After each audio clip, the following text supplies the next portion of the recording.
Good morning, everyone. How are you? You guys liking the new tunes? Oh, you got us. I mean, I don't know if you can see the post I put beforehand if you're logging in late, but the lyrics are unbelievable. Let me see if I can play a little bit of the new music we got going. More here. Let's see. Let's see if I can play some. Are you hearing the background music? Wrote this song for me, and it's unbelievable. You've got to listen to the lyrics. I'm going to share with you a little bit of what it is. So let me share my screen.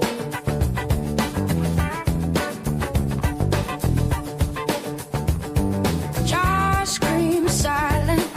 They don't know numbers on where the cold winds blow. Trade winds shifting, feeling low. Burns like a restless flame. GDP runs in a numbers game. Jobs rise, fall, the market takes aim. All right, I'm going to stop sharing this, and we will rock and roll now that you guys have enjoyed some of the music. But thank you so much, Boris. It was an amazing gift that he showed me this morning. My pleasure.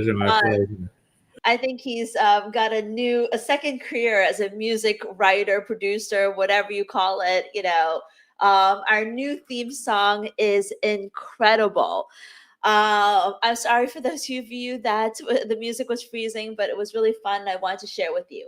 All right, let's kick off. Thank you, everyone, for joining us this morning. How many of you live traded with us on Non-Farm Payrolls Friday? Did you live trade with us on Non-Farm Payrolls Friday? By the way, if you like the music, hit the like button on the video. That's going to tell Boris that you guys are enjoying the video and the tunes. It also helps boost the video, so please do that. Okay. Yes, glad to be here. Was with us for Non-Farm Payrolls. We had another incredible live trading session. It's been really, really good.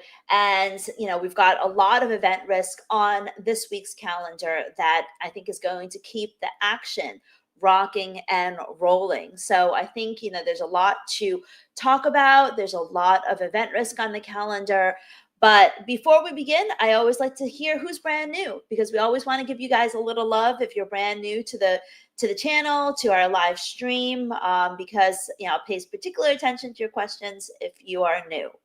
But last week we had a very big piece of data that came in very, very weak, and really, I think, changed things around for the US dollar, for the markets, for expectations, because going into the Federal Reserve meeting this month, which is the most important event risk on this month's calendar, you may or may not know that the Fed is expected to deliver its first number one rate cut of 2025.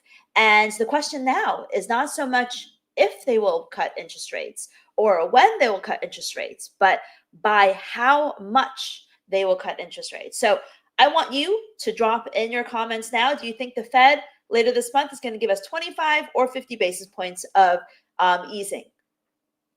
Cast your vote. I mean, you're right, 25 or 50. Glad to be here. Who thinks the Fed is going to write 25 or 50 into the comment box? Let's see where the consensus is. 25 by Justin, by Glad to be here, Steve, KJ, another mutant, Bob Kennedy. Okay, it seems like every single one of you, Samantha, Christopher, all of you are voting, think the Fed is going to give us 25, 20. I'm assuming you're saying 24, 5, and then another 25. We have, I'm going to share with you my screen. We have, let's see. I'm going to share my screen, share screen. All right, there we go.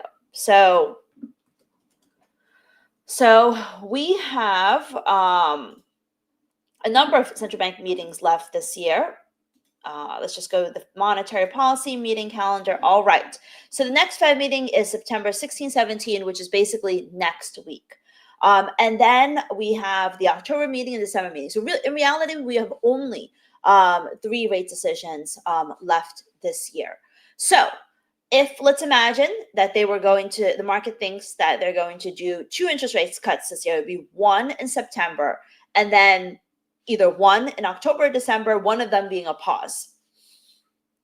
Is that realistic? Maybe, maybe not. Because, it seems like data has deteriorated quite a bit. So if data has deteriorated quite a bit, pausing at any point in time could send a very different message. Now, what else could they do? They could do 25 in September, 25 in October, 25 in December, kicking off a series of interest rate cuts. Now, these little asterisks that you see next to the date are the most important meetings. So the September meeting and the December meeting are the most important meetings. Why are they important? It gives you a little star telling you that the meeting is associated with a summary of economic projections. So that's when they update their GDP forecast, their inflation forecast, their unemployment forecast, and the most important, their dot plot forecast, which is what they expect for the next year, how many interest rate cuts there. So let's imagine if they did 50 basis points, which, some people are floating the idea of, if they did 50 basis points in September, then that means either they do none in October and they wait till December, or they're going to be much more aggressive. They do 50 in September and do 25 and 25 in December for a total of 100 basis points of cuts, which is a lot of interest rate cuts. So I think, we all feel that Powell does not want to be as aggressive as Trump wants him to be. So knowing that Powell does not want to be as aggressive as Trump wants him to be, let's take the poll again. What do you think the Federal Reserve is going to do for the rest of the year? 25 in September, 25 in October, 25 in December, or 50 basis points done, or 50 basis point pause, and then one more. I want to hear your thoughts. I want to hear your thoughts on how aggressive you think the Federal Reserve will be. Now, we're going to talk more about this as we get to the FOMC rate decision, but a large part of learning how to trade with fundamentals, which is what I think you guys all are here to do, is to put yourself into the shoes, the minds of the central bank, the minds of the Federal Reserve. And it's perfectly fine to not know another mean. But if we all had, and we all really don't know, right? Because we are not sitting in the hot seat. But, the question, it's really, is it going to be 25, 25, 25, or 50 basis points and done, like Doc says, or 50 basis points and pause? So, all of you are giving us different guess. And, and I think this is very important because, first of all, this tells us that when the Federal Reserve makes their rate decision, it's going to be a big move because you're going to have some people going for 25, 25 for the rest of the year, others thinking 51 and done. And so the expectations are all over the place. But I do want to caution you, for those of you that think 50 basis and pause, that would be really big because that is certainly not what the market is expecting. Whenever, you and I, we all have our opinions, but what's the most important is what's priced into the market. What are the traders? What are the professionals thinking? What are the people who have money on the line, big money on the line thinking? So the way we figure that out is we go to Google and we go to Fed Fund CME, Fed Fund Futures. So whenever you see on CNBC, Bloomberg, you see on X, they talk about how much traders have priced in. They're basically looking at the Fed Fund Futures. You click on Fed Watch, the first one that comes out. So this is the Fed Fund Futures, and these are the 3 meetings that we just talked about: September, October, December. So we have 3 meetings for the rest of the year. Currently, the current interest rates is 4.25% to 4.5%. So the market is pricing in 90 plus 10, which is 100% chance that we are going to get at least 125 basis point rate cut in September. So that's fully discounted. The market has fully discounted a 25 basis point rate cut. Now, just so you know, a week ago, before the jobs report, The market was looking at 86% chance of 25, and that 10-15% chance was not down, was not at over here. It was over here. So the market, a small sliver of the market still thought maybe they may not do much, or maybe they may not cut at all. But now those odds have shifted to 100%. And when we talk about the Fed meeting next week, we'll talk about how to trade it, because we're going to be much closer to the data. But the fact that the market's already priced it in means that that's not really the thing that we're going to trade. What we're going to trade is the report, the guidance, the economic projections, and any surprise. And I'll lay that, for those of you that joined me for live trading non-farm payrolls, I'm going to lay all of that out for you. And we're going to have a special session. I didn't tell Boris about this, but we're going to have a special session on FOMC day in the morning. And I'm going to lay out the whole game plan for you, because that's when all of you will be in the markets. Now, what about the rest of the year? How much is the market pricing in for the rest of the year, which I think is more important? So remember, we're at 4.25%, 4.5%, which is over here somewhere, off the charts. I'm not even over here in this white space. So the market is pricing in a 100% chance that we're going to get to 4 to 4.25%, like a 98.5% chance. The market is pricing in a 75% chance. So still pretty good. 75% chance that we'll have 50 basis points of rate cuts by the end of the year. And the market is pricing in a 73% chance that we would have, that we would have 3 interest rate cuts this year. Now, if we look down here, they have changed quite a bit, because the market was only pricing in 40% chance of 3 interest rate cuts. Now it's up to like 70-something% chance of 3 interest rate cuts. So the market is pricing in 75% chance pretty much of 3 interest rate cuts, and 7% chance that we would have 4. So the market is not so aggressive about next week's meeting, but very aggressive by the end of the year. So that means that the market expects, is pricing a good chance of 75 basis points. So that means they expect 25 in September, 25 in October, and 25 in December. Now, as you have seen, and as you will certainly see this week, these odds change a lot, and they change quickly. So there are 5 things that we are watching for this week. The 5 things that are on the calendar that all of you as traders should be watching. I'm going to put the mic to you. What is the number one thing that is on the calendar this week that you should be watching? What is the number one thing on this week's calendar that should be on your radar? The mic is in your hands. I know there's a good number of you who join me every Monday and are BK members, and what is the number one thing. And if you don't, take a wild guess. It's no big deal. Take a wild guess. What do you think is the number one thing? Ray says CPI. Irfav says CPI, PPI. You're absolutely right. CPI is the number one thing on the calendar. U.S. inflation report. U.S. inflation report is due on Thursday, September 11th. We've got the U.S. inflation report, and it's perfectly fine not to know. Glad to be here. That's why you're glad to be here, right? Because I'm going to lay out the 5 things that we are going to watch. So let's say 5 things traders should watch this week. Number 1 is U.S. inflation. So number 1 is U.S. inflation reports. The CPI report will be more important than the PPI report, but the PPI comes out before the CPI, so it's interesting as well.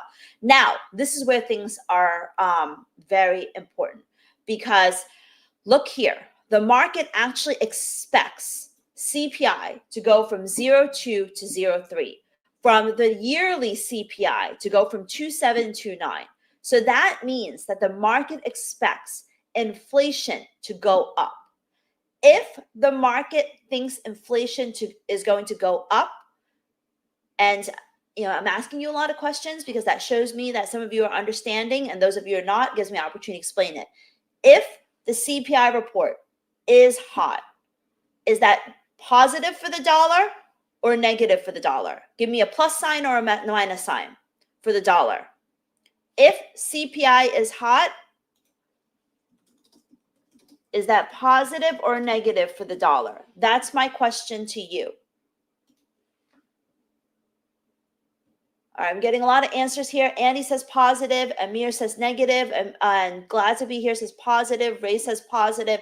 Most of you are saying positive. And those of you that are saying positive is absolutely right. So if inflation is hot, it will be positive for dollar, which means that right now the dollar is selling off. On Friday, the US dollar sold off. So there's a very good chance, and there's a very good chance these inflation numbers will be stronger because of the tariffs. If we get a stronger inflation number, it's going to lead to a rally in the dollar. And there's a good chunk of the market that thinks that, the inflation report is going to be harder. So what this means for us as traders is that this week, we may not see a significant continuation in the dollar sell-off. I am still bearish dollars, but I'll be very careful as a trader because I think that the U.S. inflation report is going to be stronger. I think that that's going to be good for the dollar. And I think that, while that won't really be until Thursday that we get to see it. And PPI is coming out, where's my PPI? On Wednesday. And PPI is expected to be weaker. On Thursday, we may end up having a dollar rally, and the day before, we may end up having a dollar rally as well. Next question.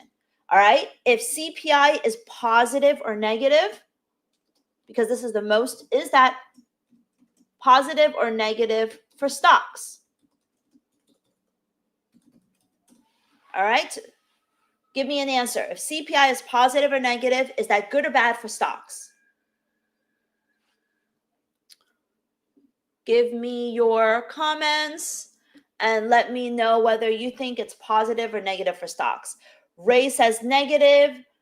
I'm sorry, I can't pronounce your name. Says positive. Glad to be here. Says negative. Most of you say negative. And those of you who say negative, I'm so proud of you. You guys are getting it. And you are realizing that you're understanding how the data moves the markets. So yes, stocks are near at record highs. The ES is, hovering just under record highs. If we get a stronger inflation report, it will drive stocks lower. So as we get closer to the report, you guys will get a much better sense of how all of these things will move. Now, some of you are also asking about our jumping the gun. I said there are 5 things that we need to be watching this week. Number 1 is inflation. Number 2 is tomorrow's labor market revision report, the BLS revisions. Those will be released tomorrow. If you have no idea what these are, give me a question mark. I'll explain them. Otherwise, I'm going to assume that you know what they are. And we'll just move on to the third most important part. But if you want me to explain what the BLS revisions are, give me a question mark. Okay. Glad to be here, wants to know. And Tom wants to know. All right. So BLS revisions. BLS stands for the Bureau of Labor Statistics.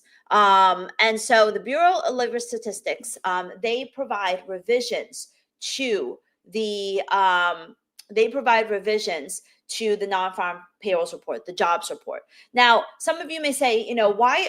Many of you have asked me in the past, and I'm so glad that so many of you have no idea what I'm talking about, because many of you have asked me in the past, why are there revisions? Why are there these economists so wrong about the data? And the reason is because the number that we get for non-farm payrolls, like Friday's release. And if you were trading Friday with me, we talked about how we had Friday's release and then we had revisions, really big revisions in June. Now, when you get this number, where is this? 22,000, right? This is for August. What the government does is that they take the first 2 weeks. They get all the calculations for the first 2 weeks. And then from those calculations, they extrapolate. They model what the next 2 weeks will be. So they take the first 2 weeks, they model, they then guess what the next 2 weeks will be based upon that. And so, obviously those guesses are guesses, right? They're not real. And then as time progresses, they get the real number, and then there are revisions. And sometimes even those models are inaccurate. And that's why where we get the BLS revisions. So we get the BLS revisions, and they are very, very important because they, the fear is that they could be revised up or down. So the last time the BLS released revisions was February 7th. And one of our really smart, really smart members says that, yes, last revision was a major shocker. So the last revision was on February 7th. And so let's go to our charts. I'm going to remove my zip indicator. Let's go to the daily chart. Let's go to the daily chart. And let's go to the dollar first, because I feel like the dollar is the most obvious for me, but we'll go through each of the instruments to show. So February 7th, let me get my arrow going. Where is February 7th? It's a Friday, I remember. So this was a Friday, February 7th. We had a huge range in dollar yen. The range was about 150 pips in dollar yen. Let's see what happened in stocks. Stocks, February 7th. And that day we had very ugly BLS revisions, downward revisions, and stocks fell quite a bit. The S&P 500 fell almost 1%, which is a sizable move. And what happened to gold? Gold, February 7th. Well, gold didn't do much. So, we did have the BLS revisions, and I don't know if we can get really intraday data. Some of you asking what time are the revisions coming out? They come out at 8:30 a.m. Forex Factory is not going to report it, but I always say I have a ProX account. Some feeds will report it instantly. I always recommend Financial Juice for instant information and Live Squawk. So as soon as it comes out, they're going to pick it up. And all of you should have like a dashboard like this set up. But let's see if we can get intraday data on this to get some real movements. Let's just see February 7th. I can't promise you that, it's going to go back that far. Let's see it was a very, very big, ugly revision. And this is what we have to be prepared for tomorrow. So I think it's important to spend a little bit of time to talk about it. I think we're going to have February 7th. Okay, here we go. Let's get rid of my arrow. February 7th. Here we go. This is the price action. And yeah, it was pretty big. Look at this. This is the price action. Where is my circle? Okay. This is the 830 candle. So pretty much the entire move, we said it was a 150 pip move in dollar yen, happened right around the BLS. Where's my arrow? The BLS announcement, which is this candle here. And you can even see this hyper crazy volatility in that 1 hour candle. I don't think I can get shorter than that. You can try in your own charting packages. 100-point move in dollar yen in the time of the release. And I'm certain it happened at 8:30, not between 8 and 8:30. So at the 8:30 release, in that 30 minutes, we had a 100-point range in dollar yen. And that extended all the way down over here as well. And it had continuation because it was so significant. Let's see what this means for ES, because some of you are trading ES. So the point I want to make to you is that this is a big release. And so that is tomorrow. I said it was number 2, but in many ways it's just as much as number 1. And those of you that are trading indices tomorrow, here we go. Let's look at this, February 7th. BLS revisions come out at 8:30. Of course, the market, and we get, this is interesting. So at 8:30, the BLS revisions come out. We have a big range. Let me zoom in some more. The price action is not as clean, and I'm sure, Boris I'm sure he was trading that day. He'll prep you for that later. But stocks started rallying initially, and maybe because the market was thinking, oh, maybe the Federal Reserve is going to cut interest rates. So stock futures actually ended up starting on a rally, and then it dumped hard at the New York Open. So rallied pre-market open. When the official market opened, it dumped hard, as I would imagine that people thought the data was so weak. Now, many of you are gold traders. Let's do this exercise for gold before we move on. And let me know if you're on the solid Gold was money. Gold was just money that day. It was the If you're strong. liking what I'm saying, give me a thumbs up so I get encouragement. Otherwise, I'm not going to waste my time scrolling back on charts with you, because you can do it yourself. All right.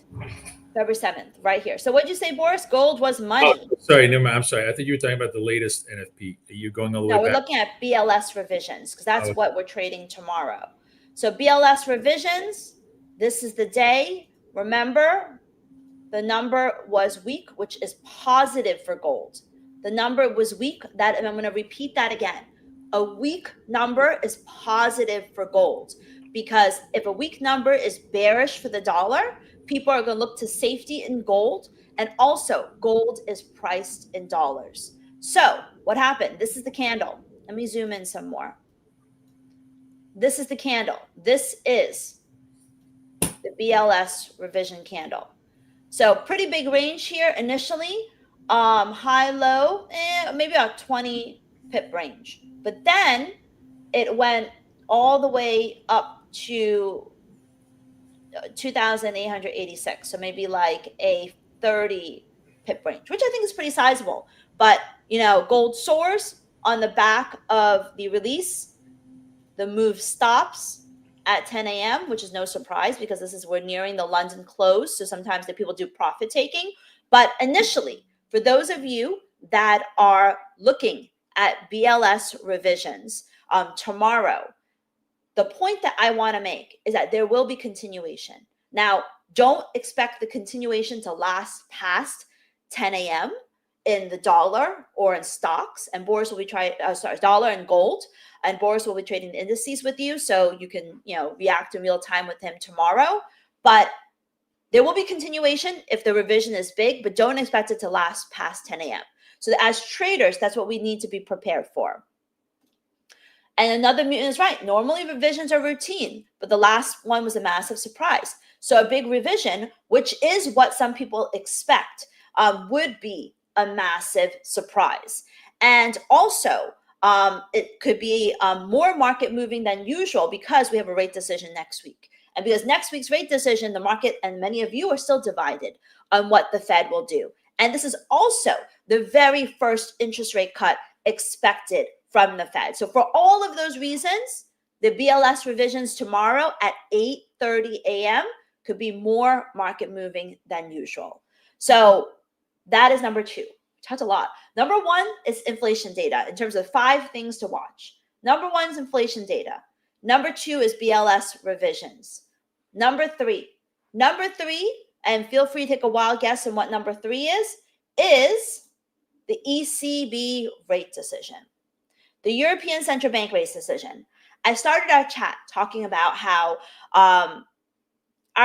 when we try to learn how to trade with fundamentals, we try to put ourselves into the shoes of the central bank.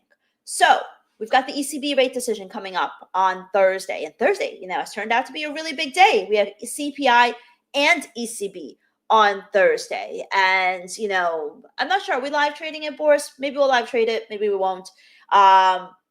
Maybe we'll live trade it. Next, make sure you subscribe to our channel to find out if we are. We're still working through our calendar for the week. But anyway, put ourselves into the shoes of the central bank. Now, I've kind of done the work for you. I create this table that shows you how data compared from one meeting to another. And if I was the ECB president, then that's what I would do. I would look at how data changed from one meeting to the other. So I want you, because, I love it when you guys let me know you're paying attention and you're understanding. If you're looking at this table, and if you're the ECB, would you cut interest rates this month, or would you leave it unchanged? Take a wild guess. Would you cut interest rates, or would you leave it unchanged? All right. Someone answer me. Let me know that you are paying attention. If you were the ECB. Goriala says more green. They should hold. Kelvin says unchanged as well. DV says unchanged. Professor says unchanged. Chuck says cut. Wally says unchanged. Peter says unchanged. Jimbo says unchanged. Most of you are saying unchanged. And you're right. There's slightly more green than there is red. Just dissecting this, Eurozone retail sales, German retail sales, consumer spending numbers have been really mixed. On a month-to-month basis, they actually have been down. German retail sales down, Eurozone retail sales is down. Now, in terms of labor market numbers, labor market conditions have improved quite a bit. Inflation numbers, inflation on the producer level was a little bit lower, but the rest of the numbers have been quite good. And the Eurozone core CPI is right around 2.3%, which is a little hotter than they would like, but still, didn't move up. Now, some of the more important things like the PMI, the composite PMI is up for Germany. The manufacturing PMI is up for the Eurozone. It's neutral for services. ZOO was down for Eurozone, but IFO is up. ZOO is down for Germany. So as you can see, there's just, in many ways, I would say there's just as much red as there's green with a tinge of more green. But the most important thing to understand is context, right? They've already cut interest rates a lot this year. They're not like the Fed. They're not delivering their very first interest rate cut of 2025. They've cut a number of times this year. So they are, unlike the Fed, who's at the beginning of their easing cycle, they're at the end of their easing cycle. And they also have, I think, three, maybe four more meetings this year. I think it's 3. I'm not sure. But anyway, they've got a couple more meetings this year. So they can bide their time. And, given the fact that, data has been both stronger and weaker, chances are, like many of you said, the market thinks they are going to leave interest rates unchanged. So if we have a world where the ECB leaves their interest rates unchanged, the Fed is kicking up their rate cuts in high gear, then there's, in my opinion, much more upside for the Eurodollar.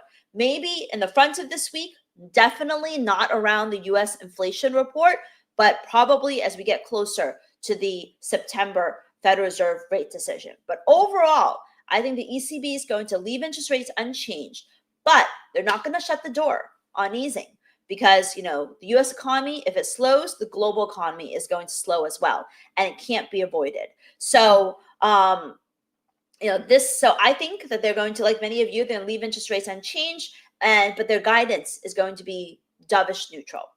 That's the third thing that we're watching this week. The fourth thing that we're watching is tomorrow as well. It is the French no confidence vote. Now, the French no confidence vote, those things don't really have a huge impact on the markets. It's widely expected that, they're going to have a new prime minister. You can read all the stories that you want yourself. Euro is up today. If there's France is the second largest economy in the Eurozone. It's important, but I wouldn't say it's not that important, but I don't think that it's going to really have a huge impact on the euro. Could lead to a little bit of a pullback, but it's going to be a very, very short-lived pullback. So that's the fourth thing to watch this week. The fifth thing to watch has already happened and is evolving right now, which is the yen, Japan. Dollar yen, the only currency that the dollar, if you look at my watch list over here, is up against is the yen. The yen is down against everything. It's down against the euro. There was a gap higher. Why in the world was there a gap higher? Who knows? Who's so smart or read or is a member of our BK trading community? Boris, can you pop in the link for the free BK trading community? Who knows why we had this gap? Yes, says another mutant. Ashiba, bye-bye. The prime minister has resigned. Yes, Ray, the prime minister has resigned. This shows you that politics matter. Politics matter in movements of currencies and everything else. So the yen dropped across the board after Prime Minister Ishida resigned. They're going to be looking to replace him. Now, the future impact, I think, is going to be less significant than this. I think, the big shocker was that he resigned. Although I don't know how much of a shocker it really was. Some people think that it was widely expected. And, they go through prime ministers. I don't even know what the right phrase is, but they go through them, a lot. And there's a lot of prime ministers they go through. So it's not unusual. But That's a situation that's evolving and will keep pressure on the Japanese yen. And so when we're looking for short dollar trades, short dollar yen may not be the best trade this week. Maybe short dollar Swiss would be a better trade. And certainly long euro dollar could be a better trade this week than short dollar yen. Now, BK traders, we will still trade dollar yen depending upon, what we get with our zip signals. We're not going to forgo it. We're still going to be looking at dollar yen trades. We're still in the sell zone. We had double zip sell signals this morning. So we're still going to be looking for trades. And the sell signals are basically the white candles. So the white candles with the red background are double zip sell signals. Just like we had, a lot of zip buy signals in gold. It's a really, really great strategy for trading, for putting the fundamentals into context. But those are the 5 things that we're going to be watching, which is the U.S. inflation data on Thursday, the BLS revisions tomorrow. The French government vote is tomorrow as well, although, we're definitely watching it. I don't know how market moving is going to be. ECB is also on Thursday. And then the Japanese new prime minister nomination throughout the course of the week. So there's both politics as well as economics to be watching for. So certainly going to be a big trading week. Now, BK traders, you have access to the heat map. You know what the password is, so put your password in. And when you access the heat map, I'm going to go over it with all of you. BK traders get the updates and the details. So that's definitely a benefit to joining our community. And I'm bearish dollars. But while I'm bearish dollars, we have to be careful about timing. I'm bearish dollars in the front of the week. But as we get to CPI, I won't be as bearish dollars. And we don't trade CPI day because it's a big day. But we're not going to be as bearish dollars. There's Euro's ECB rate decision this week. So I think the ECB is going to leave interest rates unchanged, and that they are going to be basically nearing the end of their easing cycle. So I'm bullish euros going into ECB. Not after it. We'll have to see what she says. But they're also updating their economic projections. I forgot to mention that. So they're going to provide us with their latest GDP and inflation forecast. And I actually think those might be a little weaker. Pound, I'm bearish. I think that, overall they've got some fiscal troubles and things like that. I think, pound is going to underperform euro. I'm bearish pounds. Aussie, I'm neutral. We have Australian GDP numbers on tomorrow night. Those should be stronger. But for the most part, I think Aussie is going to trade off of the US dollar flows. Canada, we have very weak jobs report and IVPMI last Friday. So even though CAD is up today on a cross basis, and I love to trade crosses, I think CAD is going to underperform. Kiwi, we have business PMI this week. I think that's going to be weaker. Kiwi overall, RBNZ, next to the Fed, is the most dovish central bank, second most dovish central bank. So I think Kiwi is going to underperform, even though today is the best performing currency. Swiss franc, I think Swiss franc is also going to remain under pressure. Swiss franc has been under pressure for some time because Swiss data has been weak. Last week, we had weaker inflation data. Their interest rates are already at 0, and they're talking about going negative. Remember, they have really, really high tariffs. So for all of those reasons, I remain bearish the Swiss franc. And then I'm neutral yen because, we may have the dollar fall that may drive yen up. But at the same time, Japan has its own political troubles, so we'll have to see, what matters more. But that's the overall fundamental heat map. As BK members, you can get more detail by logging into the heat map with your password and looking at the different details. Now, in terms of the calendar itself, I'm just going to run through this quickly and then go through the technicals. So we already had a bunch of data that was released this morning. Nothing hugely significant, maybe except for Japanese GDP numbers, but Japanese GDP was revised higher. Didn't matter at all to the market because they only cared about the market only really cared about the political troubles that were happening. So they didn't really care about anything else. We had German industrial production numbers, which came in weaker, so stronger, but the trade balance came in weaker, so these kind of offset each other. Tonight we have Westpac Consumer Conference in Australia, business confidence. This is not really market moving, but it's always very interesting to me because these are leading indicators for how the overall economy is doing.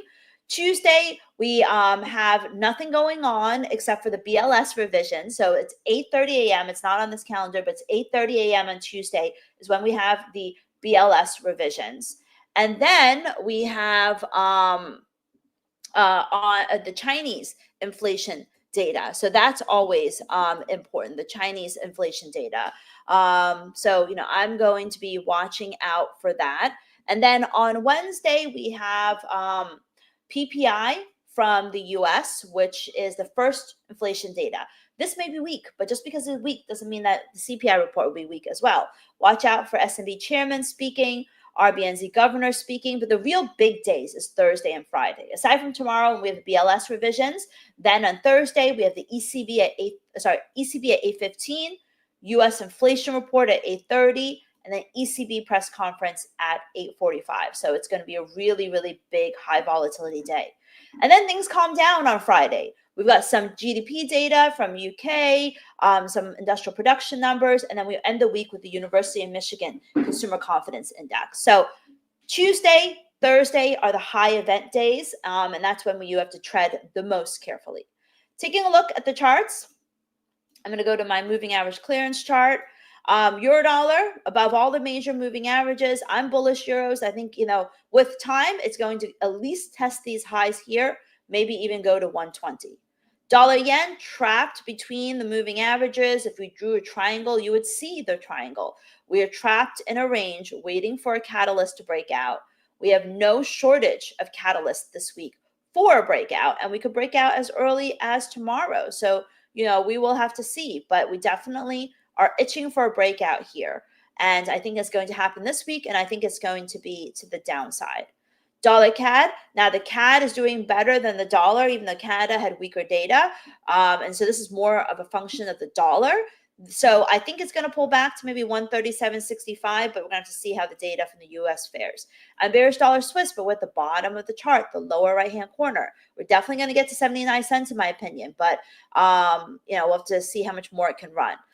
So I like euro more than dollar Swiss for that reason. Pound dollar, it's rallying. It's moving only on US dollar flows. There's not much from UK until the end of the week, but I think, we could get to the 136.50 region. Same story with Aussie, nothing really going on. So, if the flows continue, it could test these news highs. Kiwi really come rallying today, but stopping at the 50 SMA. I think it's going to pull back to 59 and then try to pop higher again. But breakouts are going to happen this week. We're going to have some big moves. And so, definitely something to watch. How do you trade when two central banks are dovish? Well, it's more about, which one is doing more. Let's say the ECB and the Fed are both dovish, but the Fed is going to be doing 3 or 4 this year, and the ECB is going to be doing 1. It's all about relative dovishness. All right. Great questions, everyone. As I said, make sure you join our free community to be alerted of all of the live trading events that we're going to be doing, and also all, my fundamental views, updates, everything. Where's the link again, Boris? If you don't mind, we had so much interactivity today that I don't have the link right up. So make sure you join our free trading community so that you are on top of everything that we do. Which market do you use for market sentiment? I look at stocks, I look at gold, I look at bonds, and I look at dollar for kind of a 360 view of a total market view of how everyone is feeling. All right. I hope you enjoyed today's session. We're still trying to figure out if we're going to live trade on Thursday for CPI ECB. We'll let you know. And, I'll see you guys in the markets, and join our community, and you'll be updated on everything. If you like today's session, definitely give us a thumbs up, heart it, subscribe to the channel, keep the momentum going for us. And I love spending the time with you. All right, guys, how you doing? All right, let me set up my screens here and get ourselves all organized. Good evening, good morning. How's everybody doing? We having a good day? Let me just organize myself a little bit here, and just bear a second. Central banks, they play their tune, dance to the beat of the dead balloon. Yes, the beat of the dead balloon. I love that.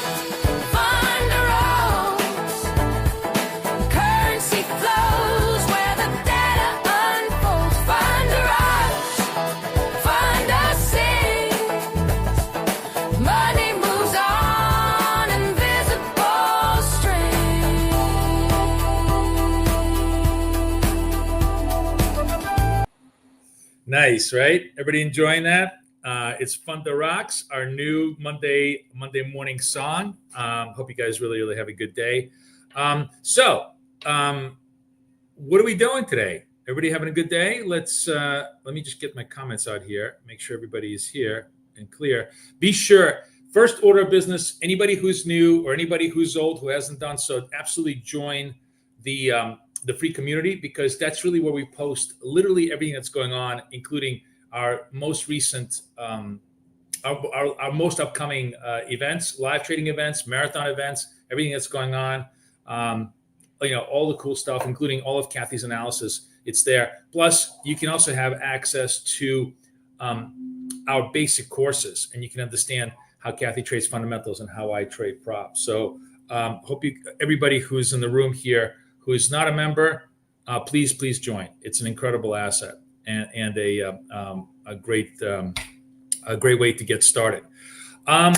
First order of business. Interesting, by the way, I just did a poll with you guys on the cut, and Kathy was talking about it. You guys are mirroring the Fed funds future rates. Fed funds future rates calling for about only like a 10 to 15% chance of a 50 basis point cut. You guys are at 18%. So it looks like everybody's in consensus that it's going to be a 25 bip cut as we go forward. Today is a relatively quiet day, although gold is still money. Gold is still really great opportunity to the upside. And anytime we get a positive signal in gold, we're definitely going to take it and trade it. A couple of interesting things that I want to just talk about today. Scan the QR code, right? Scan the QR code on everything. Scan the QR code for Join the Few community. If you are on Twitter, scan the QR code for Apex as well, because if you want to make sure that you get a chance to trade prop, this is your best chance with your least expensive way to get into prop. I was saying, like, the other day, I think I was talking to I forgot, I was talking maybe to our private members, and I'm like, I'm astounded at people are paying $500, $800 for an evaluation test. It's an evaluation test.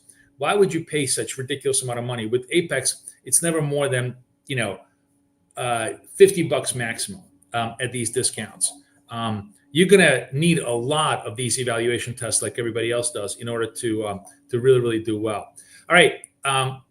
We already have potential setup coming up here. Let's get big on NASDAQ, and let's talk about this. We have white dot, green slope, positive move. We took out the 2,800, market open. Gotta like the setup. 60 seconds to go. We're gonna trade this with a 40-120. That's a 10-point target, 30-point stop to give ourselves enough range.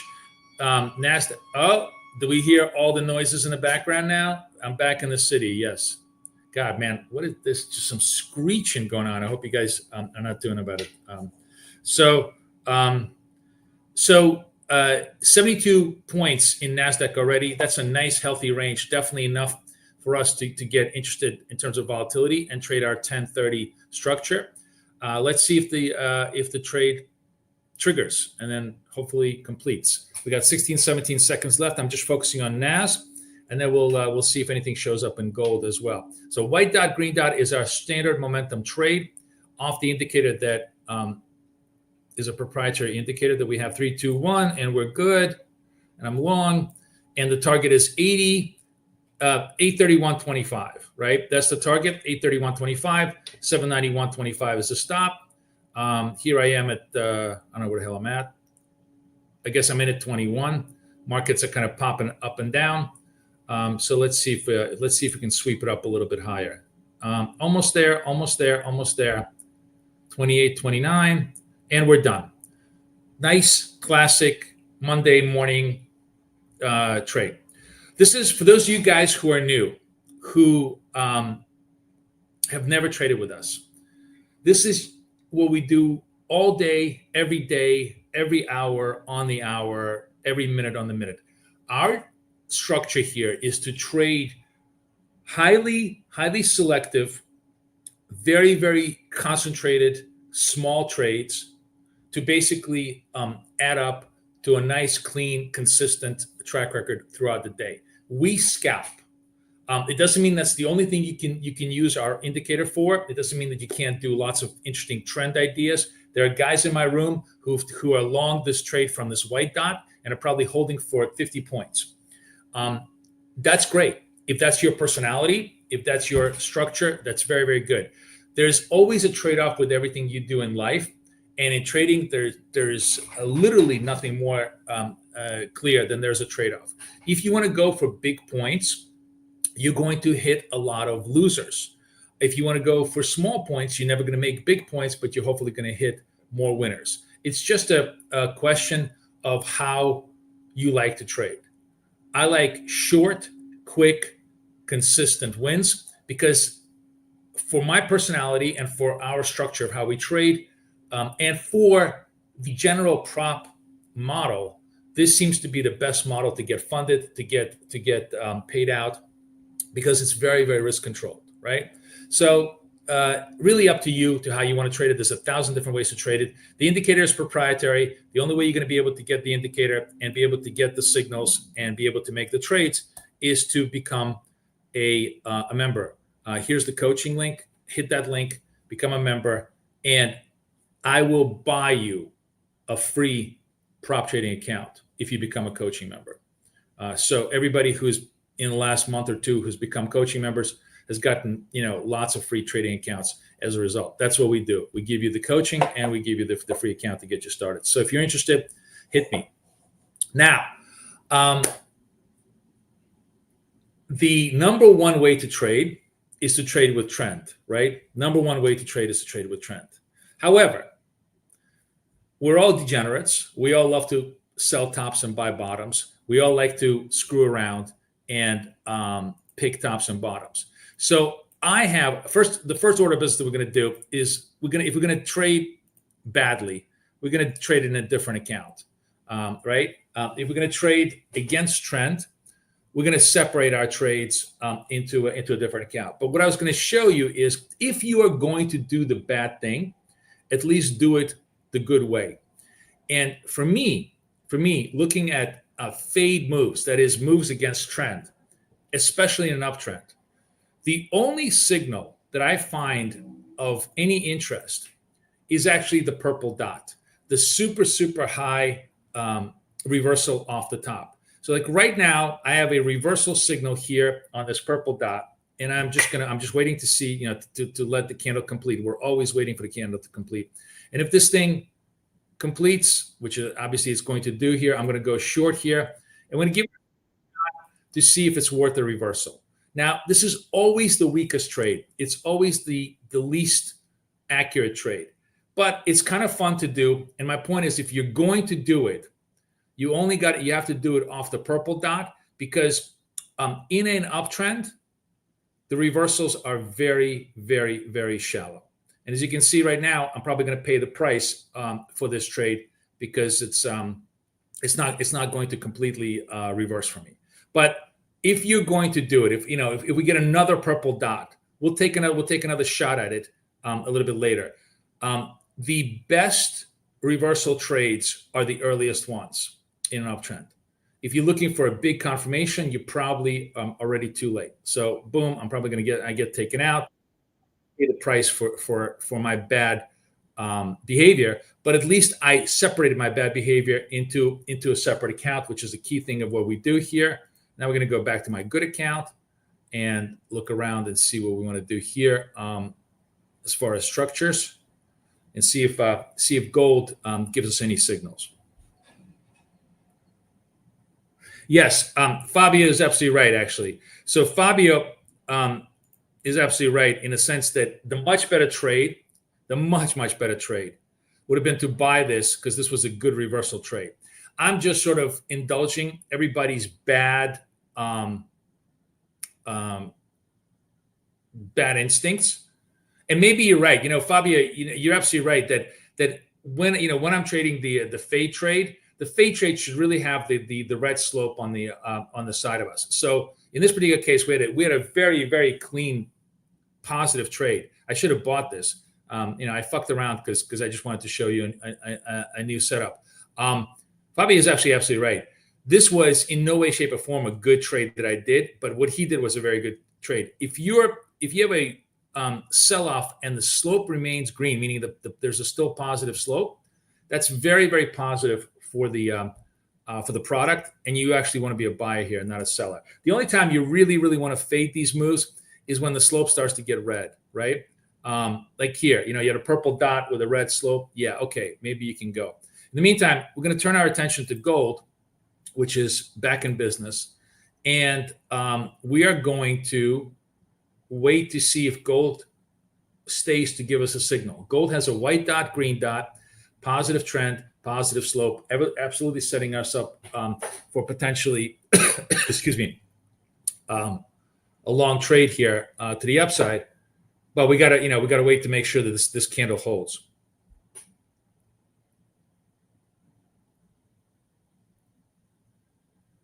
Good job, everybody. Everybody took the long NASDAQ and did not listen to me, which is very good advice today. I'm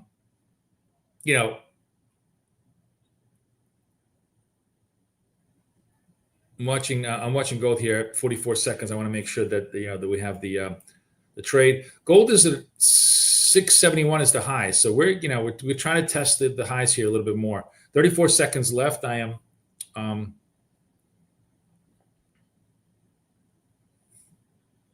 26, 25.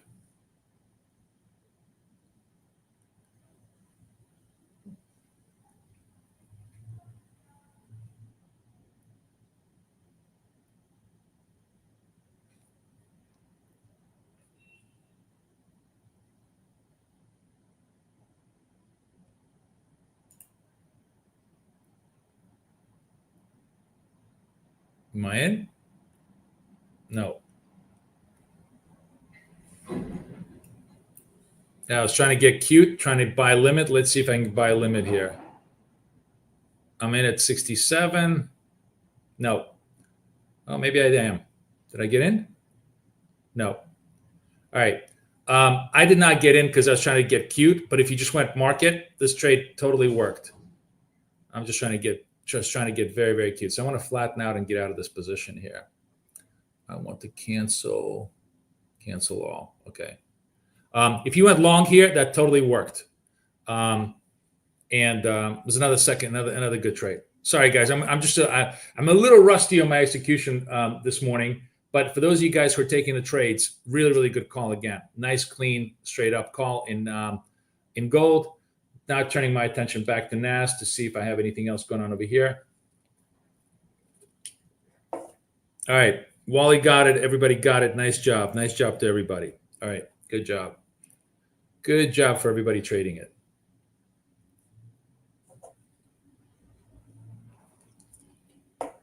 That took out fresh highs. Gold is just, I got to tell you, gold is just money to the long side all day, every day. Every single white dot, green dot trade is just money, money, money, money, money. You don't even have to try, anything else, but just that. Gold is positive bid, positive trend, and all we do, the great thing about our indicator is it gives you the perfect timing when to enter on those positive pullbacks. Must be the city. No. I just honestly, Ben, I've been trading this morning, all morning long. So it's like a little transition for me to go from trading to teaching. So I'm just trying to get myself into the zone. Because it's hard to walk and chew gum at the same time. But I don't need to make money. You guys need to make money. So long as you guys are making money, that's what it's all about. You need to understand the setup. The setup is right then, and it's crystal clear. It's super, super obvious. And there is very, very clear moves here.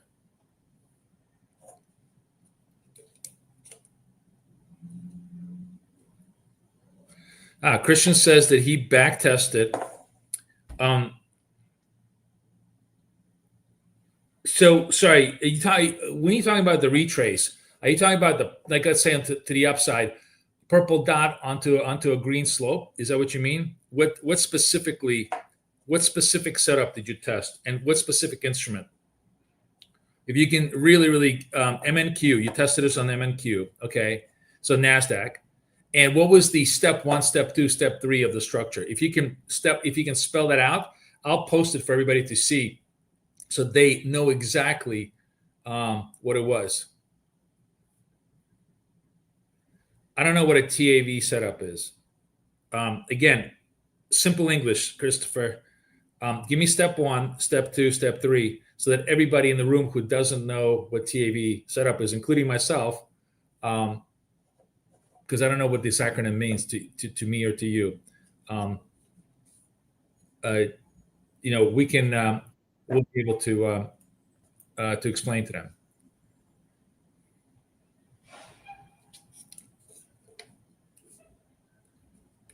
Oh, trended value. Okay, trended value. Okay. Yeah, I create too many acronyms to remember them myself. All right, let me show you what Christopher means is here is trend, uptrend, green slope. Price comes down below. Like right now, we have a trended value. Let's have fun with this. We'll get long this thing. I'll show you the exact idea. I was actually a little bit late on this trade. I should have been in at 17, but you see it popped up, right? We just made money on the trade. Let me show you what that worked. It was such a fast move. We bought. Why did I? Oh yeah, 26. I guess it was because my stops and targets got really compressed. But we bought 26 out at 32. It should have been at 36, but it would have come up to 36 anyways.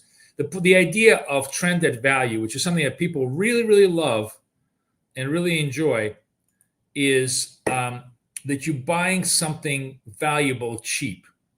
You're buying the drop in prices while the trend is still in place. So we bought this. I got a bad execution on this, but it obviously would have been an easy trade.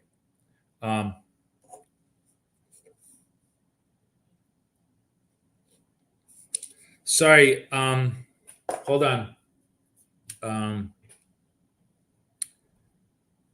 Omar, hang on a second. Let me just understand. I want to understand what you're saying to me. Just bear with me a sec. I want to check something.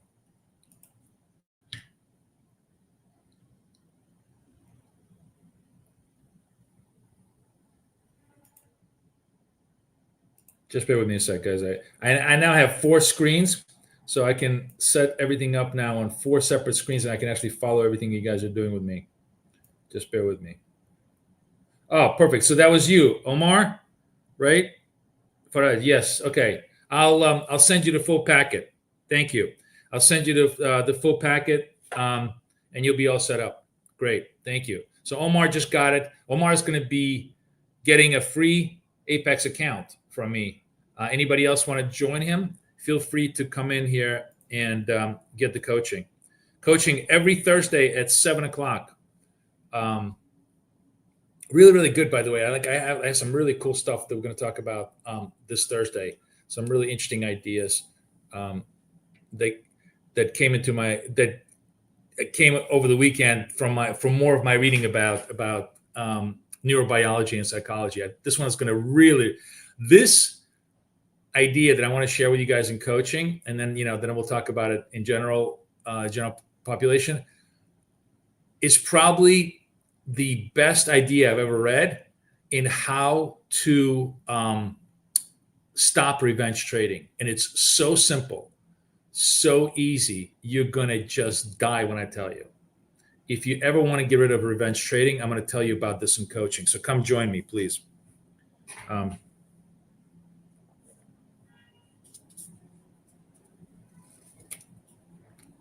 All right, looking at NAS, white dot, green dot. This is our classic trade to the upside, right? Let's see if we can do something with that.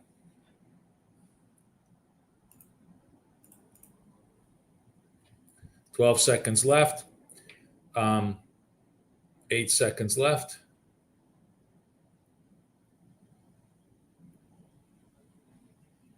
All right, long. 67.25 is a target. We're in at 57.25. You can see it on the ladder here. Let me switch to gold and just see if gold has any opportunities for us. No, gold is having a nice clean breakout day all the way to 3,700, right?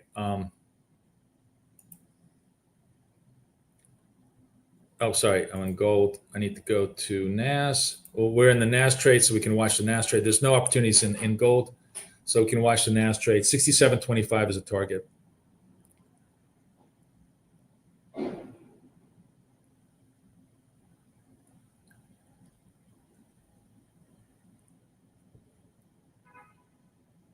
No, the only update that we did on the indicator is to create the volatility range function, and it's ignore the name of this. This is just a version that I was beta testing over the weekend. It's still BFF dots only with labels is the one you should be having.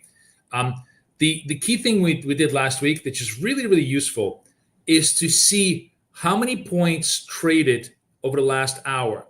And why that's so useful for us is because the worst environment for us is when the markets don't move, when there's no volatility, when the range is really tight. In fact, you can see that in Asia, sometimes the range is like 10 points. Sometimes it's 15 points.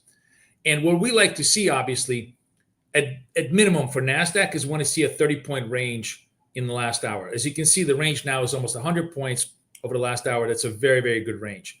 And you can see the same idea in gold as well. So when you're trading gold over here, right, what we like to see in gold is a range of at least 3 points, but 6 points would be kind of acceptable. And gold is just super great today because it's a 16-point range. That's a massive range for gold. So in the last hour, it's traded up and down 16 points. That gives us plenty of volatility to be able to trade it well, and to do well in gold. So those are the things that really help us determine whether we want to be in trade or not to be in trade. Okay.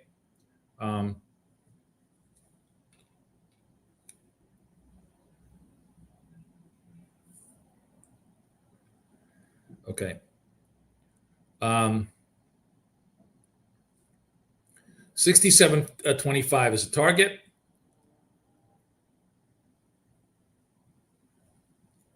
Trying to see if we can move the ladder.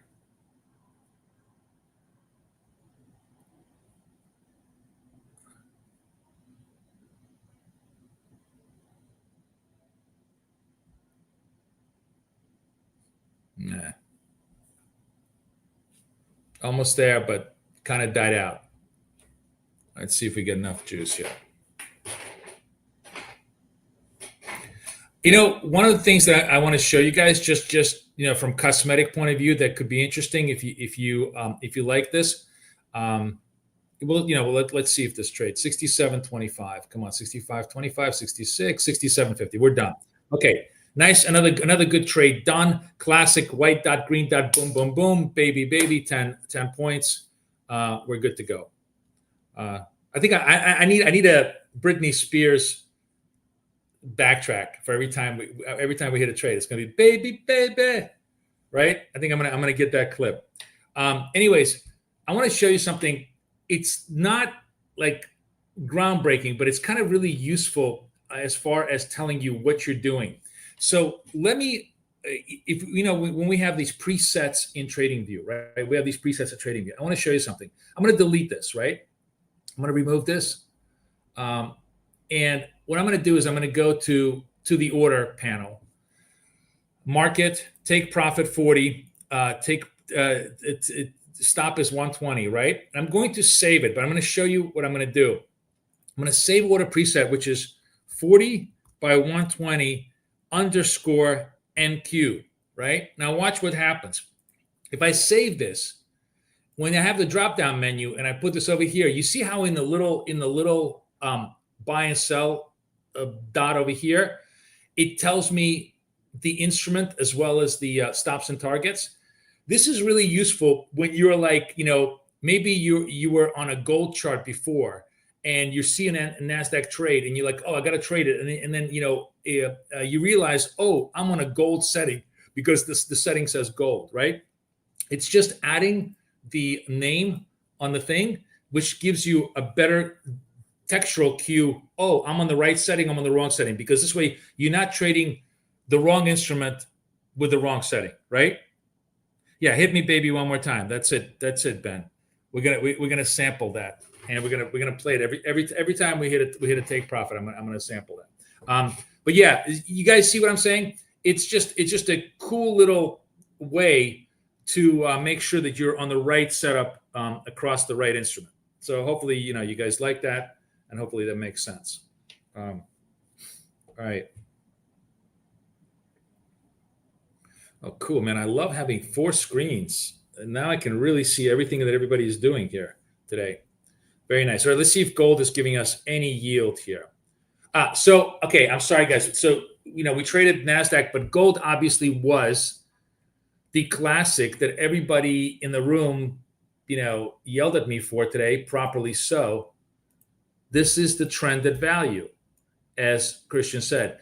Now, what would be interesting, Christian, I don't know if you have a time, or Christopher, Christopher, if you have a time to do this, but you might want to back test just gold, just the last 6 months. I bet you trended value around 9 to 11 would work like a charm as well, because gold is just a money trade on a dips for the last, definitely for the last 6 months. The more I think about this, guys, I think that, NAS is definitely a powerhouse, but I really feel like, 24, 25, we're going to exhaust ourselves. But gold could be a mega year bull market. Gold could be a $5,000 product in 26. And if NASDAQ gets ugly, and stocks start to not just sell off, but let's say just die out because they sell off and this volatility ends in them, the trade might be in gold. I have no idea. I'm just playing around with different scenarios. But the very fact that we're getting very comfortable trading this is a really good preparation for possible trade if this thing starts to get really parabolic. I would do 16.6. So 16 ticks, 60 ticks, right? That's what I would do. What are you using, by the way? Are you using ChatGPT to backtest this, or do you have a backtester? I'm curious how you do this.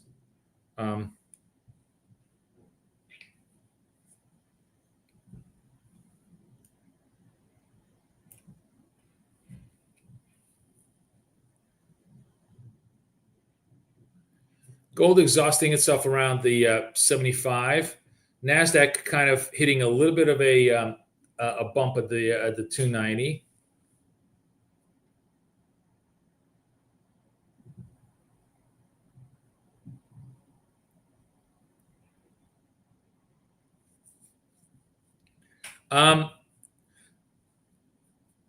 GFA is asking me a good question. Should you run the dots indicator on the instrument you're trading, or always run it on the minis? Last trade on the NAS, there was a difference. Both worked, but the mini led the micro. To be honest with you, you probably should be trading the mini, but you can't always be perfect. What was the difference on the mini here? Let me see what the mini gave us.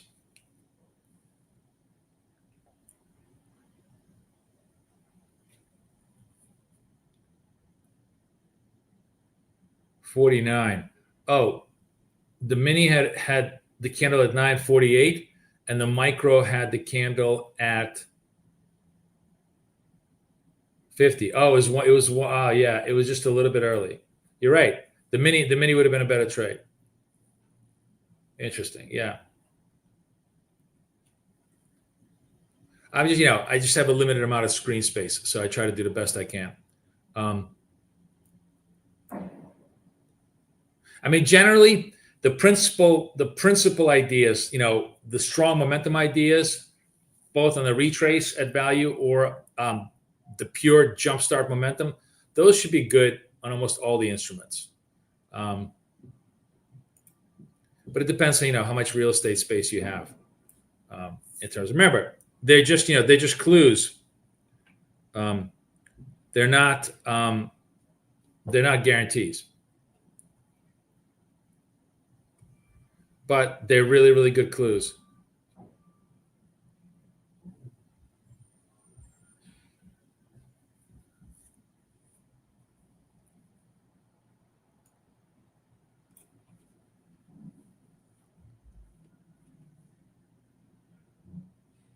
So those of you guys who are telling me that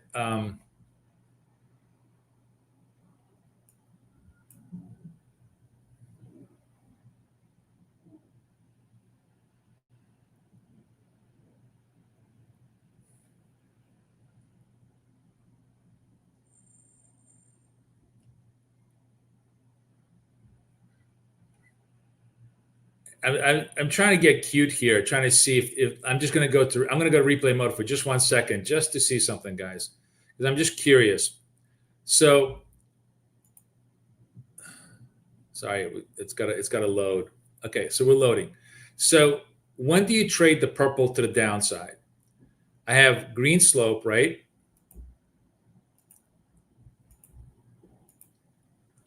We pop higher. Okay, it was super fast. It wasn't clear. Like this was, I guess it has to be, I guess the only way you really, really want to short the purple is only when the slope is red beforehand, not afterwards. I think that's probably the right approach. Otherwise, you're never going to be able to have the confidence. In this particular case, like in both cases here, this was the purple short that you needed to do. I'm just trying to get cute with the reversal trade, just to see where we can pop it.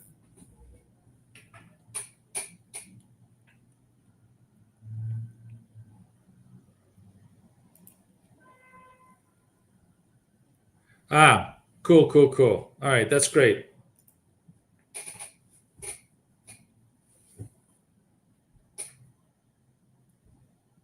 I actually saw, by the way, somebody had asked me to do this, and I think I'm going to try and do a video about this eventually. I saw, like, you could actually write to ChatGPT and say, here's my logic. Here's the time frame I want to trade. Here's the instrument I want to trade. Now, go back last, 60 trades, 100 trades, 200 trades, and tell me if I did this strategy, what would the results be? And a thing can actually do that. It will actually go out there, write the Python script, execute all those trades, and give you the results, which is really, really cool. So you could literally describe your idea, and it will back test it for you without you having to quantify and write the whole code, which is really, really neat. You could do something very simple like last 20 years, I want to buy NASDAQ every time the weekly candle closed above the 200 SMA, or came from below 200 SMA and closed above 200 SMA. What would the results be? And just see see what it tells you. It's really, really fun to test it out. All right, NAS trying to come back a little bit. A white dot, possibly green dot. Clearly trying to see if we can target this 23.9, maybe even the really, really big number, the 24,000. Gold continues to be positive. What's interesting? Dow is down, huh? How's the Dow looking? Let's look at the Dow. Something we haven't traded in a long time.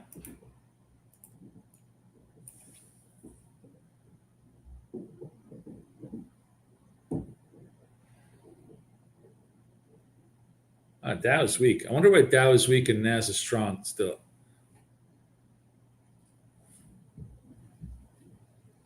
Let's see what TradingView is doing.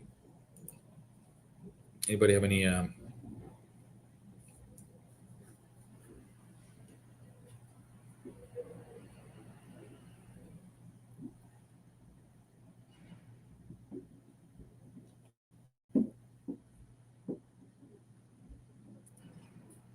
This is terrible. This is terrible. Argentina is going to go right back to its useless loser self if they don't look at this. Can't help itself, but it always pegs to the U.S. dollar, endlessly sowing the seeds for the next currency crisis. What's happening now is a case in point. Malay's shock therapy is wearing off. Reform fatigue is setting in. A trade surplus is falling, more of the same.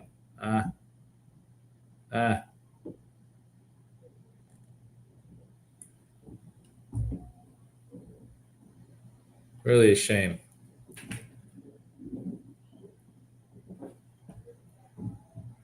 Was it Abba Ibn said,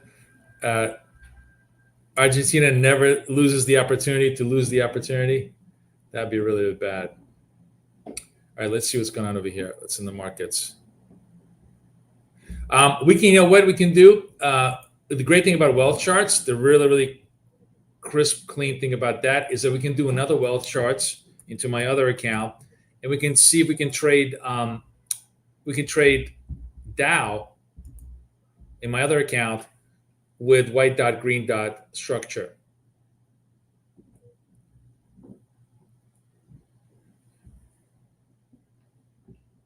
Let's see what the vol. Let's go into this account, the 14 account. Oops, what's going on over here?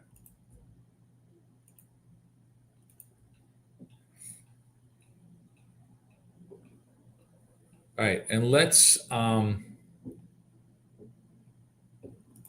change this one to MYM.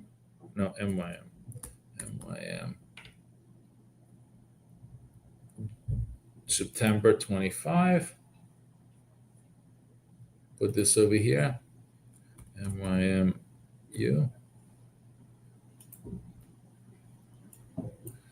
43 seconds left. I was looking to see if we could get a white dot, green dot trade here in the Dow, but it doesn't seem it, like Argentina. It doesn't seem to be coming off the ground. Let's see. This would be a. Let's see how much volatility there is in the Dow today. There's not that much volatility, huh? 246 points. So really, now we're going to have to be 1030. We're going to have to trade this with a 1030. 10 ticks, 30 ticks. Because it's not very volatile today.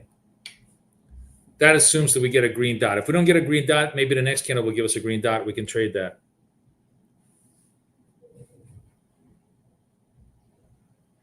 You don't need both. No, the beauty is that we provide for both. You can have one or the other. A lot of people have both because they like the flexibility, but you could absolutely have just one because the indicator works on wealth charts as well as on Tradeovate. So you don't need both.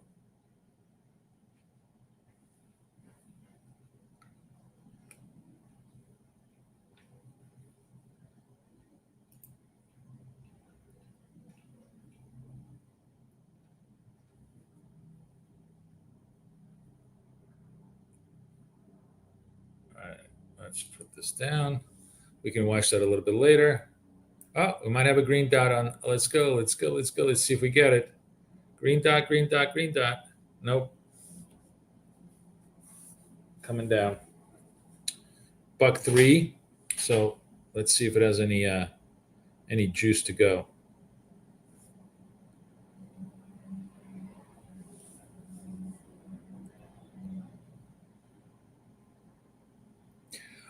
No update yet, DV, because it probably, hopefully, maybe the end of this week. I'm going to try and get the code to Rob today.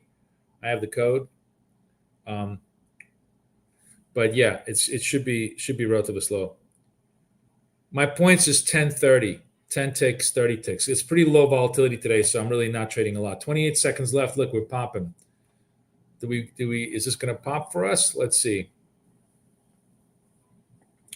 Dow Chem is driving Dow down 5%. What did Dow Chemical do today? Is there a what's the news on them? Did they warn? Because that could be,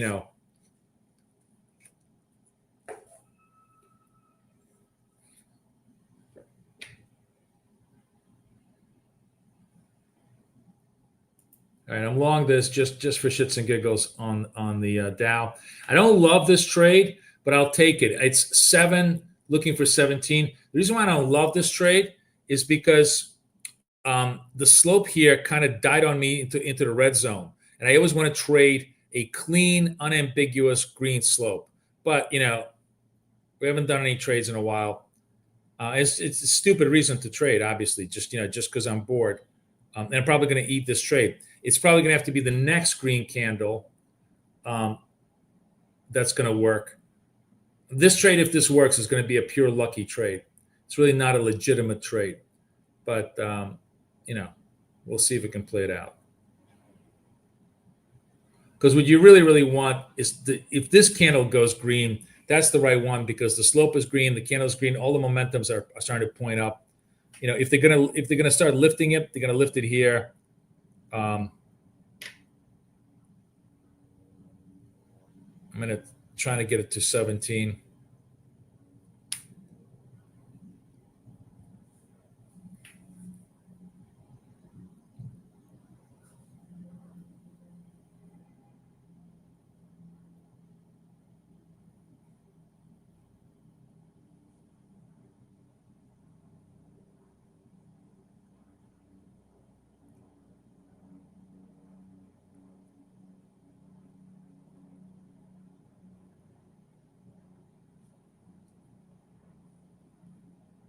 And we're done.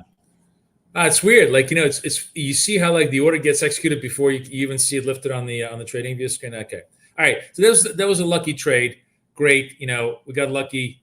But the true trade, the really good trade that we should be doing, is not this one, but maybe next one if it's a green dot. This was just us just getting lucky on the Dow because you see how the slope was red. That's not a strong sign of momentum. We want the slope to be green, the dot to be green, candle to be green. That's our perfect sign of momentum, perfect sign of strength. Until we get that, really not a play. Feels like chasing the gold high. There's no signals for us on gold right now, so there's no chasing. Gold is Dow feels like chasing the gold high. Not sure. Gold, obviously hitting a little bit of a bump here. And NAS is, by the way, down. Oh, look at NAS. NAS came off that 800. And this was like my. Yeah, I was going to say this was maybe my final opportunity here to have shorted the purple dot, or first opportunity to have shorted the purple dot. Anyways, it's a dumb idea most of the time. You just hit the like button. Thank you, Gabriel. Give me some more. Give me some more. So we actually had a very diverse trade today. Winners in NAS, winners in YM, winners in gold. So we all across the board, we're hitting winners.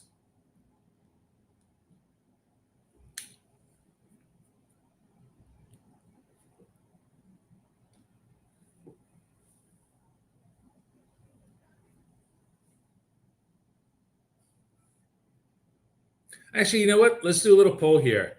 Kind of quiet, right? Let's do a little poll here. I'm just let's see what your personality. There's no right or wrong answers. It's just your personality. Choose one. Momentum dots, which is white, green. I'm just being. This is a shorthand. Obviously, it's the opposite for shorts. Or I like trend at value.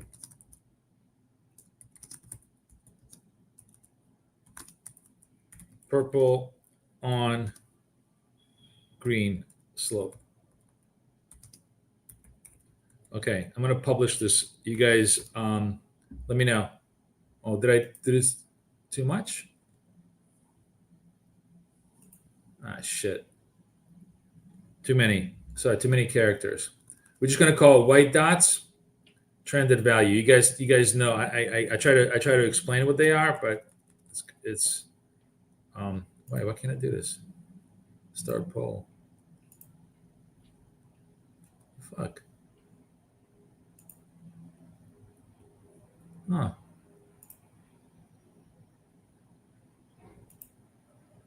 Let me try this one more time. Sorry, guys. Start poll. I like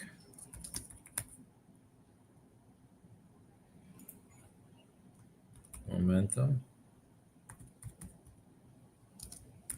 Thoughts. Trend to value. All right. Let me know what you guys like. I'm just curious what the personality of the room is today. So momentum dot is buying the breakouts. White dot, green dot to the upside. When we're on the short side, it's purple dot, red dot. Trended value is buying the retraces. So purple dot on a green slope, we're buyers. Purple dot on a green slope, we're buyers. What do you prefer to do? There's no right or wrong answer. I'm just curious. I wonder where the personality of the room lies.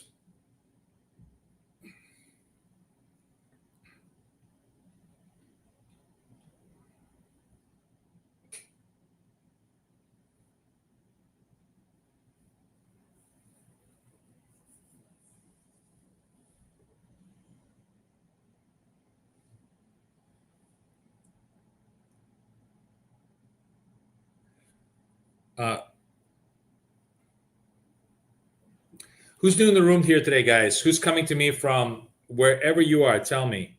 I'm curious. Who's not traded futures before? That'd be fun to know also. Let me know.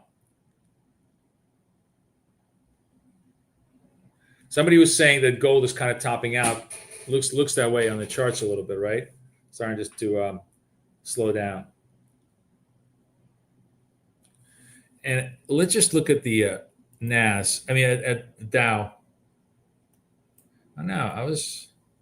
You see how that was a weak trade in the Dow, and I shouldn't have taken it. We got very, very lucky on that pop, but there really is no trade here. Only if we get a green dot here against a green slope would there be a trade. As a matter of fact, it's fun for us to watch. We can watch this and see, because if we do get a green dot, that would be a legitimate trade for us, because the slope now is positive. Oh, another mutant. You've never traded futures? Wow. XLB Travels, why are you in Myanmar? I just want to know. Are you an expat or are you actually Burmese? Because that is one interesting place to be in right now. Saji, Kathy was here earlier. Come early on Monday mornings, and she will be, she's here always early. We're now doing live trading, okay?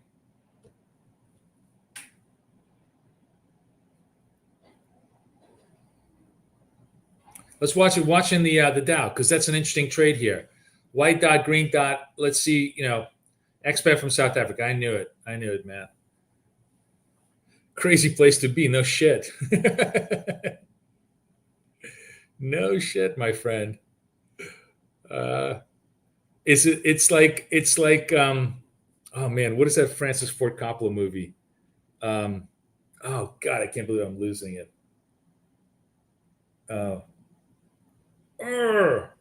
Come on, guys, help me out. Help the brother out. What's the Francis Ford Coppola movie about Vietnam, based on Joseph Kerr's novel, The Heart of Darkness? Apocalypse Now. Thank you, another mutant. Thank you.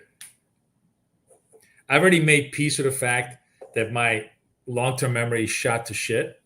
So now I just simply, appeal to whoever's around me to refresh my memory. All right, look at this. YM, white dot, green dot, 31 seconds. Let's go to our favorite wealth charts platform.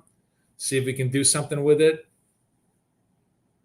26 seconds left. If this trade stays in place, that would be a legitimate trade, right? That would be a legitimate trade, because it's green slope, momentum dots are all aligning. We always like to buy the reversal.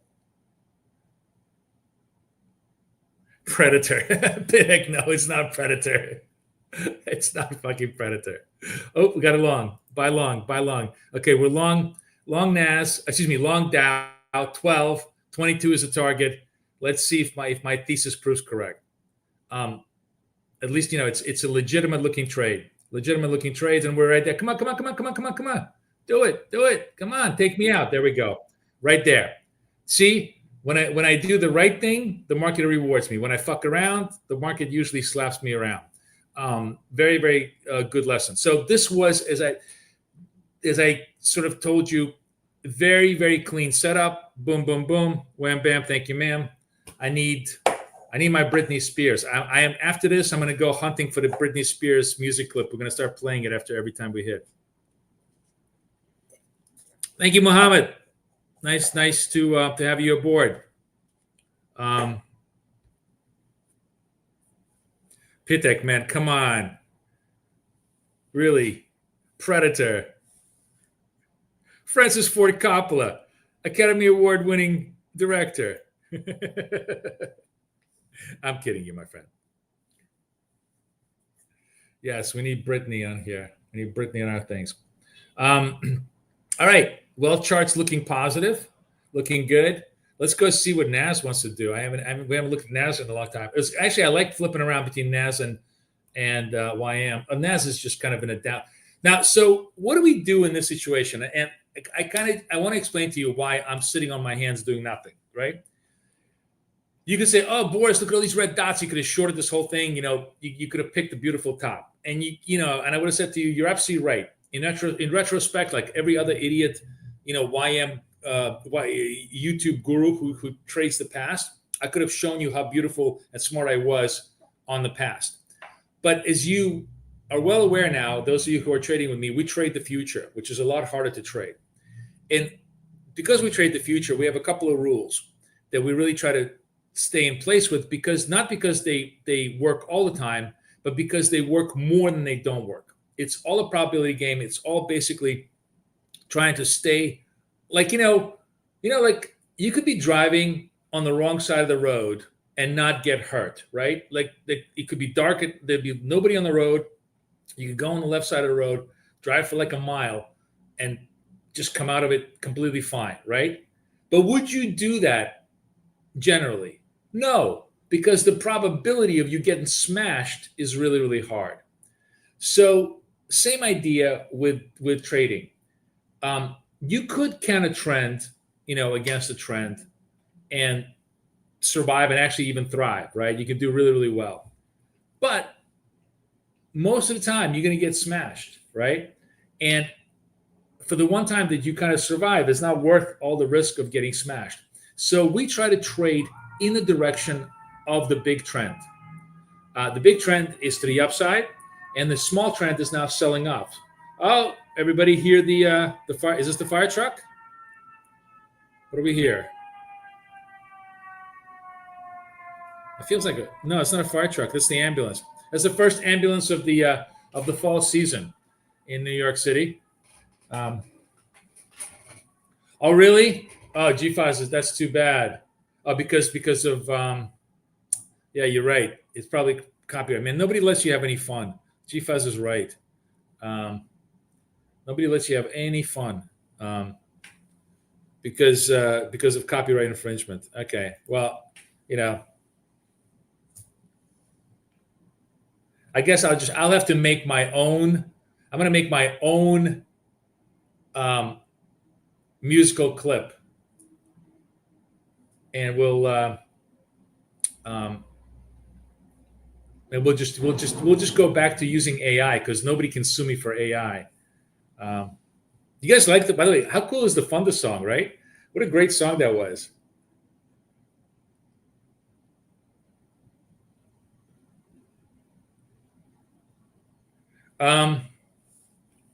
Sorry. XLB. So XLB is asking like an actual technical question. So let's walk him through here and have a conversation. He says, you lost on that trade as I'm not on wealth charts as they are not the same setup. So what are you trading at? First of all, XLB, the only way to trade with us the right way is you need to go to Apex, go buy APX. Go buy either a Tradeovate account or a Wealth Charts account. The Wealth Charts account has everything integrated in it. The trading platform and the charts are all integrated. With Tradeovate, you would need to connect it to TradingView, this is the charting platform, and we use the charting platform to trade through it. But if you're trading different platforms, you're going to have different prices, different executions, right? So really important, if you want to follow us, you got to do what we're doing on the future side. You're on Tradeovate. How did that not work? It would have totally worked. Next time I'll execute on Tradeovate just to show you. If we get a setup on YM, I'll execute on Tradeovate. You'll see the same thing. Tradeovate, as a matter of fact, executes faster than Wealth Charts a lot of times. So I don't know. Did anybody took that trade on YM on Tradeovate? Any issues? Let me know.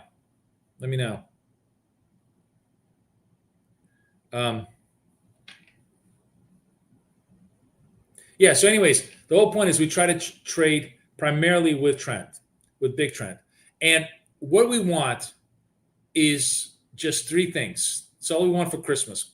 We want the white dot, green dot structure, right? So momentum starting to pick up. But the most important thing we want is that we want the slope of the instrument to be green. Like, for example, right now, if we get a green dot over here, this green dot was not a legitimate trade here because the slope beforehand was red. But now the slope is fully green, unambiguously green. If we get a green dot here, we'll go long NASDAQ.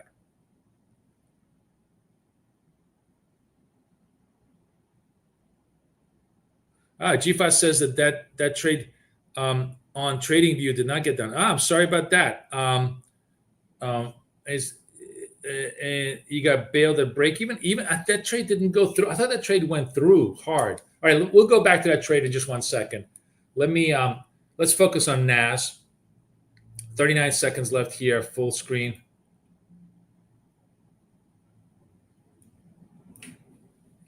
I'm really surprised that it got done on Wealth Charts and not on Tradeovate. And look, no, I mean, it went through. I'm looking here. It went through like way above me. It went to 32. I don't know what you guys are talking about. There's no fucking way that trade did not get done. I'm talking about the very last trade. Oh, maybe you were 2 seconds late on the entry.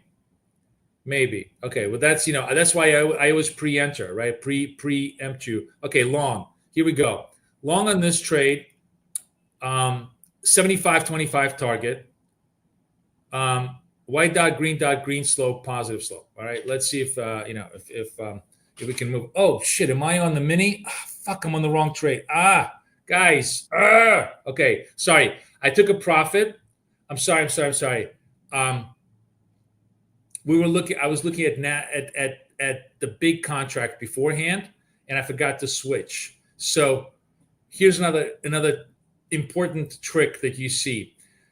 If you're in the wrong contract, meaning that you want to be on micros and you suddenly find yourself on the big contract, get the fuck out. Especially if it's any shape of green, get out. Because you're trading too large for where you want to be. I didn't want to be in this particular account on the large contract, right? Matter of fact, I'll be honest with you guys. I think what I should do, honestly, you know what I'm going to do? Let's do this so that we don't ever have this problem. We're going to, always going to just minimize our, I know everybody loves to trade the minis and stuff like that, but I think it's better to take a little bit of divergence in the signals. Yeah, I'm just trying to figure out how to do this. Hang on a second. Shit. I want to create add section. That's what I want. I want to create minis.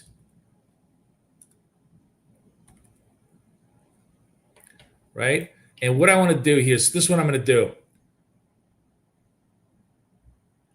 all the minis are going to go down here. All the micros are going to go up. MGC, MYM, MES if I need it. Okay, so I'm going to visually separate my micros from my minis so that when I'm hitting, I don't ever want to be touching the minis.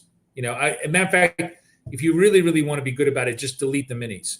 That way you never make so many of our, remember, what's the most common way everybody gets blown up in trading? It's not because they did a bad setup. I mean, yes, that's true. Sometimes they do a bad setup. Sometimes they chase stuff. But the most common way everybody gets blown up in trading is they make a bad execution trade. They hit the wrong contract, the wrong button, the wrong stuff, and they get frozen like a deer in headlights. By far, the start of every negative event in trading is not a function of a bad analysis, but bad execution. So you want to minimize your chance of fucking up. Honestly, I should probably just, the really, really good way of doing this is to just get rid of the minis completely and just trade the micros. Because in these particular, contracts now, I'm trading the micros only, and just get rid of them. That's what I'm going to do. I'm just going to kill them because I don't care. This way, I don't ever fall for that problem. I never have that issue with that problem, right? One good thing about wealth charts is because it's kind of like this one, it's the right instrument on the chart both ways. It's very, very hard to fuck up on wealth charts. I make a lot less mistakes on wealth charts. Anyways, that's my thought for the day. XLB, I don't know how you could have missed that thing because I'm looking. Let's just look at this. The trade that we were talking about in the Dow, even if we go over here to MYM, right? The trade that I'm talking about, and I believe you. It's not that I'm just befuddled. So this was the trade. Maybe you got stopped out. No, I'm long here at 12. The target was 22, and this thing went to 31. There's no fucking way you could have not gotten that trade done. Maybe you entered like 10 points higher. That was the problem. But the market entry at 12 had 20 points of target, and we only needed 10. So it was just, again, but don't worry, like it's just a matter of execution.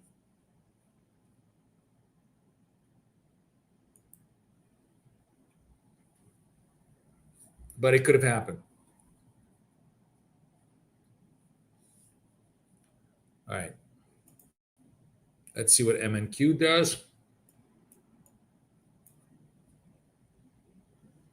Oh yeah. So sorry. Anyways, that trade that I got out of early because I went on this whole big rant about how you, if you miss, your trade would have been, excuse me, in at 63. Sorry. Sorry, guys. It would have been in at 63, and the high here was 80. So 10 points would have been easily done. Did you guys get done on that NQ trade? Give me a yes if you got done on the NQ trade. That trade worked for you guys? Yes, yes, yes.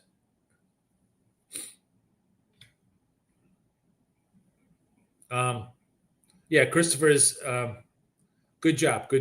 And Christopher is in on the trended value trade. He bought the 59s, and now he's going to make money because he's going to go to, what's the highs here? 69s. He's going to make the good job, Christopher. You would have made another pop.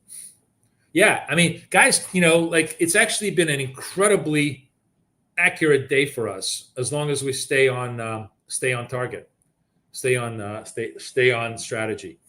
But good job, everybody. Everybody's trading really, really well in the room. All of you guys who are new in the room, good to have you. Nice to see you. NQ done on the retrace. Everybody's done. Exactly. All good. Um, all right. 5 more minutes. Let's see if there's any more interesting ideas for us coming at us. Oh, gold. Gold is. I'm trying to see if I'm late in gold. I think honestly I am late in gold because it looks to me, if I'm looking at this,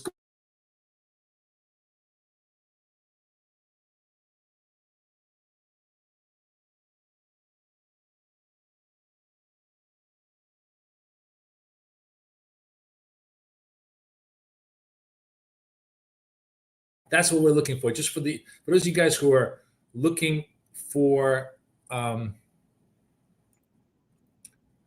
the precise thing that I want to show you. Do you see how this candle over here, I'm going to get it super big. You see how this green candle is fully over the green slope? That's your entry.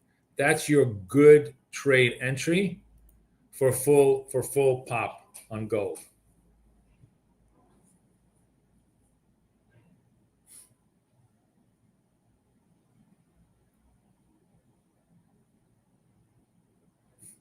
Okay?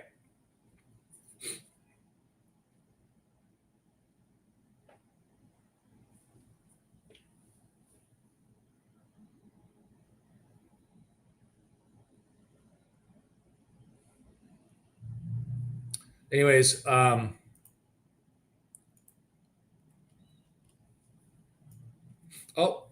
NAS, another white dot, green dot, minute left. Very much against this big resist though. Really against this 2900. It's really been the ceiling for the thing. Let's see if it can really hold. I might go down I might go down size a little bit because it does look like we have a big resist area here. But if it busts through, should be a good trade. Let's give it a shot.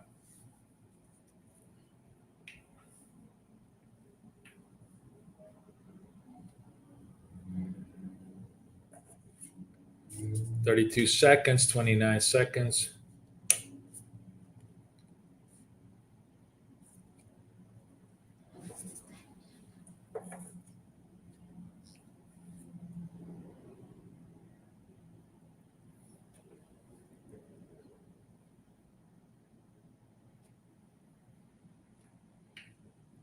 Six, five, four, three, two, one. Let's see. The gold is a dot hold.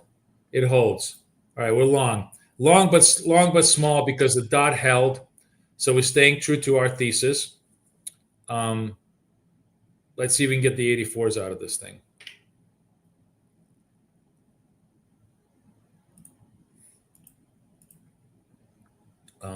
Trade. Dom.